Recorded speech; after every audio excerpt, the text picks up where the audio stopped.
కాళేశ్వర ప్రాజెక్టులో 1,00,000 కోట్ల రూపాయల అవినీతి జరిగిందని, దీనిపై వెంటనే కేంద్ర ప్రభుత్వం ఒక కమిషన్ ఏర్పాటు చేసి విచారణ జరిపించాలని వైఎస్ఆర్టీపీ చీఫ్ షర్మిల డిమాండ్ చేశారు. ఈ మేరకు ప్రధానమంత్రి నరేంద్ర మోడీకి ఆమె బహిరంగ లేఖ రాశారు. పెద్దపల్లి జిల్లాలోని రామగుండం, కమాన్పూర్, రామగిరి మండలాల్లో షర్మిల పాదయాత్ర చేశారు. ఈ సందర్భంగా కాళేశ్వరంలో జరిగిన అవినీతిపై చర్యలు తీసుకోవాలని మోడీని కోరుతూ పోస్టర్ ఆవిష్కరించారు.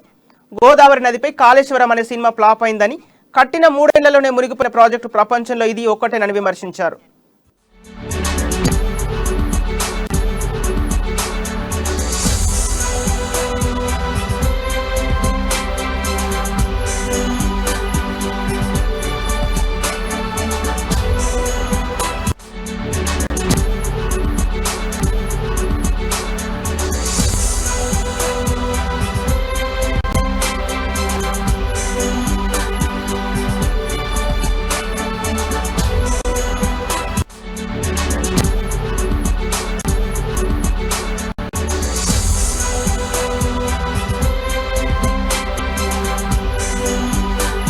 రేపు మోడీ గారు రామగుండం నియోజకవర్గం రానున్నారు. ఈ సందర్భంగా మోడీ గారిని స్వాగతిస్తూ మా రాష్ట్రంలో కాళేశ్వరం అనే ప్రాజెక్టులో చాలా పెద్ద కుంభకోణమే జరిగింది. ఇది భారతదేశంలోనే అతి పెద్ద కుంభకోణం. 1,20,000 కోట్లు ఖర్చు పెట్టిన ప్రాజెక్టులో 1,00,000 కోట్లు సెంట్రల్ ఫైనాన్షియల్ ఇన్స్టిట్యూషన్స్ నుంచే ఈ డబ్బు కాళేశ్వరంలోకి వచ్చింది. ఇంత డబ్బు ఈ ప్రాజెక్ట్ లోకి వచ్చి ఇక్కడ ఒక భారీ కుంభకోణం జరిగితే కేంద్రంలో ఉన్న ప్రభుత్వంగా మీరు కాపలా కుక్కగా ఉండాల్సిన అవసరం లేదా? మరి ఒక రాష్ట్రంలో ఇంత అవినీతి జరిగింది అని మీకు తెలుసు, మీ పార్టీ వాళ్లకు తెలుసు. మీ పార్టీ మంత్రులు మా రాష్ట్రానికి వచ్చిన ప్రతిసారి కాళేశ్వరం ప్రాజెక్ట్ లో జరిగిన అవినీతి గురించి నిర్మలా సీతారామన్ గారు మాట్లాడతారు. కాళేశ్వరం ప్రాజెక్టు ఒక